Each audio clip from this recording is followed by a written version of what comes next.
Kofo Karunyinya. Ivyo bipapuro bikaba vyahamagarira abarundi bo mu bwoko bw'abahutu kumara abo mu bwoko bw'abatutsi ngo kubera ko batumva umugambi w'umukuru w'igihugu.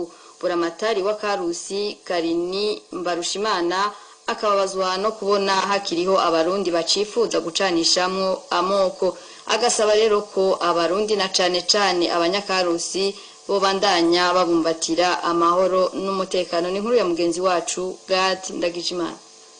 Tasi bitagira umukono byatowe ahantu hatandukanye mu gisagara ca Karusi nko kwisoko, kuri province no mu mahwane y'amabarabara. Barikiriko bararondeza uwabikwiragije.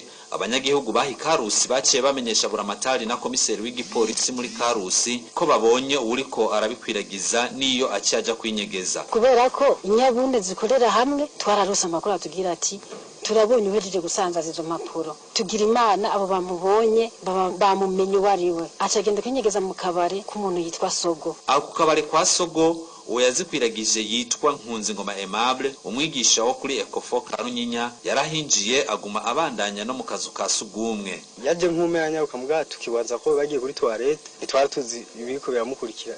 Agarutse niho baca bamufata bamusangana ivyo bipapuro mu mufuko. Ivyari muri ivyo bipapuro bitagira umukono, Buramatari w'intara ya Karusi Karini Mbarushimana avuga ko ari vyahamagarira abantu kumarana. Ico ndoshimikira abo kuvuga cyane adutangaje nuko ari umututsi kandi ntabihakana n'abenegihugu bose barazi ko ari umututsi, muga agafatanwa tract ihamagarira abahutu kwica abatutsi, ikavuga ko igikorwa ca mbere carakoretse mu makartie ya Zajabe, Zangagara, Ibujumbura ku matariki ya 11 na 12.